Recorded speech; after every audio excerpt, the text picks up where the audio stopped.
কৃষকের গরু চুরি করে দলীয় কর্মী সমর্থকদের জন্য বিরিয়ানি ভোজের আয়োজন করেছিলেন ইউনিয়ন বিএনপি নেতা। এমন অভিযোগের প্রেক্ষিতে থানায় মামলা দায়েরের পর গরুর চামড়া আর মাংস সহ এজাহারভুক্ত দুইজনকে হাতে নাতে গ্রেপ্তার করে থানা পুলিশ। একটা চেতন পায়ে দেখি আমাদের গোলঘরের দরজা খোলা, দৌড়ে গলে ভিতরে ঢুকে দেখি আমাদের গরু নাই। পরে অনেক চিল্লাচিল্লি করার পরে লোকজন আইসে আমরা খোঁজাখুঁজি করছি, খোঁজাখুঁজি করে গরু কোথাও নাই।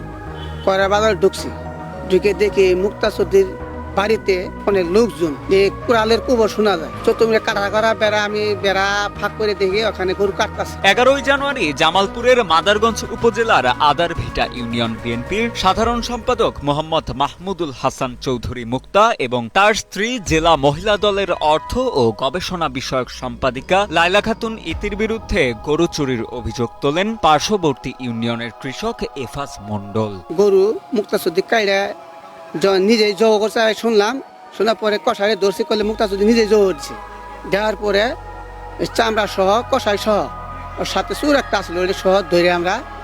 গরুর মালিক কৃষক এফাজ মণ্ডলের অভিযোগ, গত 10 জানুয়ারি দিবাগত রাতে তার গোয়ালঘর থেকে গরু চুরি করেছেন বিএনপি নেতা মোহাম্মদ মাহমুদুল হাসান চৌধুরী মুক্তা।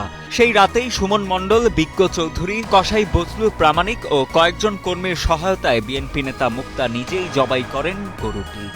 পরদিন দুপুরে চুরি করা মাংস দিয়ে কর্মী সমর্থকদের জন্য আয়োজন করা হয় বিরিয়ানি ভোজের এবং কিছু মাংস রেখে দেওয়া হয়। খোঁজাখুঁজি করার পরে একটা নিউজ আসে যে মুক্তা চৌধুরীর বাড়িতে একটা গরু জবাই করা হয়েছে।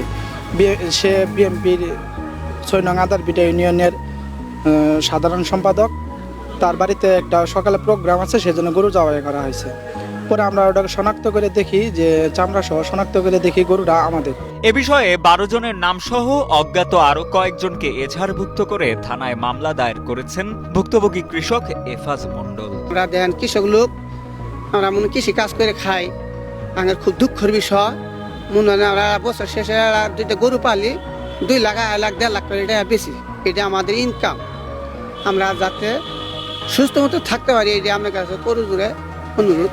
এদিকে চোরাই গরুর মাংস দিয়ে ভুরিভোজের বিষয়টি নিয়ে থানায় অভিযোগ দায়ের করা হলে ঘটনাস্থলে গিয়ে গরুর চামড়া ও মাংস সহ 2 জনকে গ্রেপ্তার করে পুলিশ। তবে থানা পুলিশের উপস্থিতি টের পেয়ে গা ঢাকা দেয় অভিযুক্ত ইউনিয়ন বিএনপি নেতা মুক্তা ও তার স্ত্রী ইতি।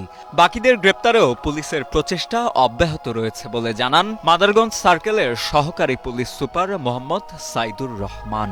আমাদের গ্রেপ্তার 2 জন, বাকি আসামি গ্রেপ্তার অভিযান চলছে, আশা করি অচিরেই বাকিরা গ্রেপ্তার হবে। অভিযুক্ত ইউনিয়ন বিএনপি নেতা মুক্তাকে দলীয় পদ থেকে সাময়িকভাবে অব্যাহতি দিয়েছে মাদারগঞ্জ উপজেলা বিএনপি। এ বিষয়ে উপজেলা বিএনপির আহ্বায়ক অ্যাডভোকেট মঞ্জুর কাদের বাবুল খান জানান, অভিযোগ প্রমাণিত হলে অভিযুক্তের বিরুদ্ধে নেওয়া হবে কঠোর ব্যবস্থা।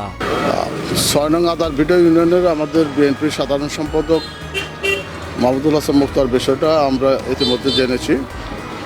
আমরা খোঁজখবর নিচ্ছি, ঘটনার সত্যতা পাওয়া গেলে আমরা অবশ্যই দলীয় ব্যবস্থা তার বিরুদ্ধে গ্রহণ করব।